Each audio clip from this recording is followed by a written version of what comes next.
मैं इस बात की गारंटी लेता हूं कि यदि आप वाणी से सत्य बोलेंगे और भगवान की अधीनता और पराई माता बहनों के मात्र दृष्टि से, तो तुम्हें भगवान मिल जाएंगे पक्का। इतने में ना मिले तो इसकी जमानत मैं लेता हूं, गारंटी मैं लेता हूं, निश्चित भगवान मिलेंगे।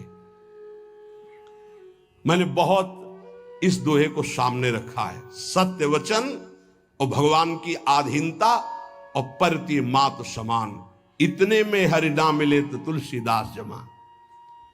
आधीनता का साधन एकमात्र भगवान का दृढ़ भरोसा।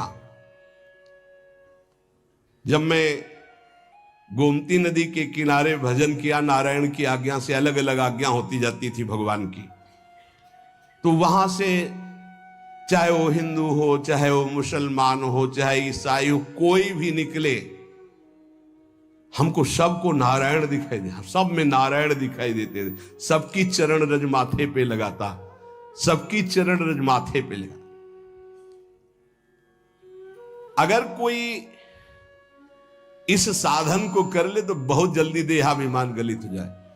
पूज्य राधा बाबा जी ने भी वर्णन किया कि मुझे और किसी से द्वेष नहीं था, अंग्रेजों से द्वेष था, क्योंकि इन्होंने जब हमारे देश पर अधिकार किया तो बहुत अत्याचार किया। उसमें पूज्य बाबा भी देश स्वतंत्रता के उसमें जेल में गए थे, तो उन्होंने देखा था कैसे भारतवासियों के साथ बर्ताव होता है। बूटों में कीलें गड़ी हुई थी, बाबा के जीवन चरित्र में पढ़ा, तो जो उनके सामने सर न झुकाता, गिरा के छाती की पसुरियों पर ऐसे कूदते और बड़ी बुरी दशा से उसको मारते थे।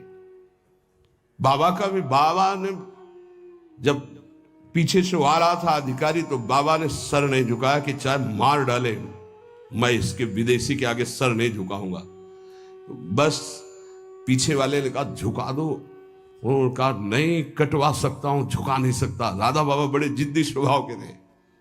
इतने में जो ही नंबर बाबा का आया, वो सामने आने वाला था, तो ऑफिस में कुछ ऐसा बड़ाम से हुआ, क्या हुआ क्या हुआ, भगा तो उस दिन। फिर दूसरे दिन ट्रांसफर हो गया दूसरी जेल। तो बाबा को बहुत घृणा थी, गोरा देखते ही अंदर से उनको जलन पैदा हो जाती कि हमारे हिंदुस्तानियों पर इतना अत्याचार करने वाले ये। अंदर से आया कि भगवान की प्राप्ति करनी तो अजात शत्रुता आनी चाहिए, ये ठीक नहीं।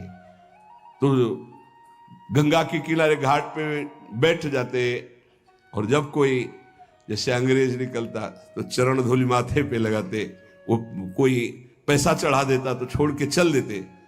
तो एक दिन जब भगवान ने देखा कि अंग्रेजों के प्रति घृणा खत्म हो गई, तो एक अंग्रेज आया और बाबा की जो भद्र करवाई हुई सर थूक दिया उनका। तो उनका गोरे ठाकुर अब ले, अब ईर्ष्या आपसे या द्वेष आपसे या घृणा नफरत नहीं हो सकती, आप ही हो। बस अंदर से वृत्ति गायब हो गई और हुआ काम हो गया, अब मुझे इसकी जरूरत नहीं। तो यहां एक कह रहे कि दास ये कहता है कि यदि सबके प्रति, देखो महापुरुषों के वचन है, यहां अगर परम पद में आरूढ़ होना है, भगवत प्राप्ति करनी है, तो सर्वान वस्तुतया निरीक्ष परम स्वाराध्य बुद्धिर्मम। बहुत कठिन बात है। नारायण नारायण। एक बार दास से कोई बिगड़ा, तो दास ने सर झुका दिया और कहा पादुका उतारो और इस पर प्रहार करो। फिर भी हे नाथ, आपसे द्वेष नहीं हो सकता। कैसे कोई इन महापुरुषों को समझे। पैर का जूता निकालो और सिर को खूब पीटो, ये सिर भी आपका है, नाथ आप ही हो। ये स्थिति है, ये स्थिति है, नाथ आप ही हो। आज तक परिस्त्री को आंख उठाकर कभी काम भाव से नहीं देखा। क्या महापुरुषों ने करुणा करी कि अपनी स्थिति बताई। जब कभी मन ने साधन काल में आकर्षण किया, तो हमने ऑपरेशन करके दिखाया मन को कि क्या है।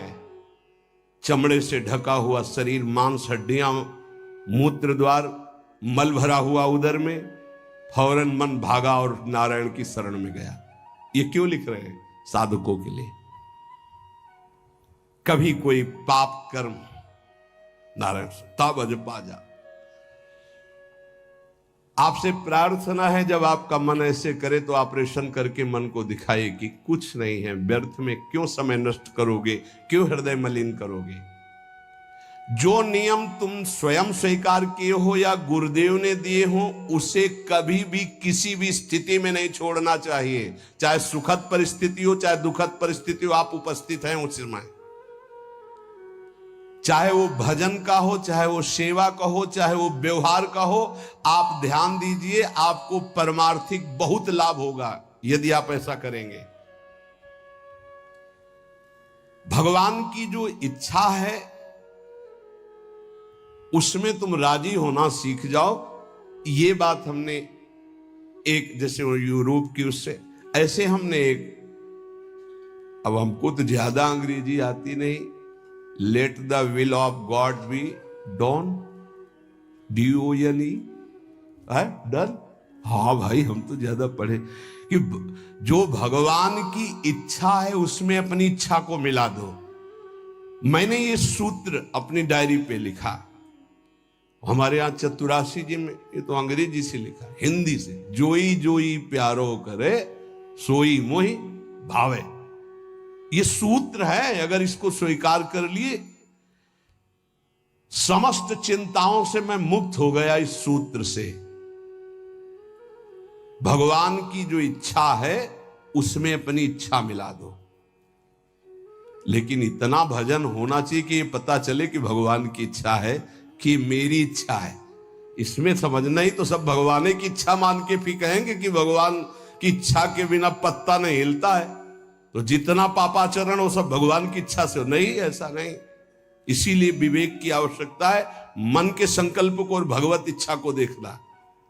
कैसे जानेंगे भगवान की इच्छा है और कैसे जानेंगे मन की इच्छा है?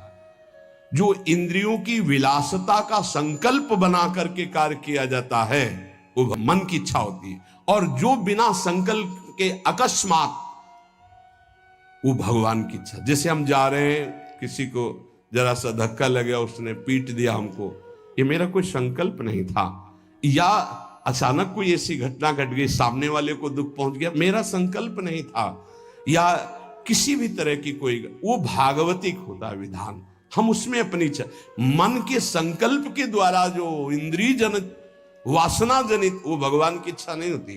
पर इतना अंतर्मुख साधक हो तभी तो पहचान पाएगा। सारी चिंताओं से मैं मुक्त हो गया जिस दिन ये सूत्र पढ़ा। अर्थ उसका है कि भगवान की जो इच्छा है उसमें अपनी इच्छा को मिला दिया। जोई जोई प्यारो करे सोई मोहि भावे।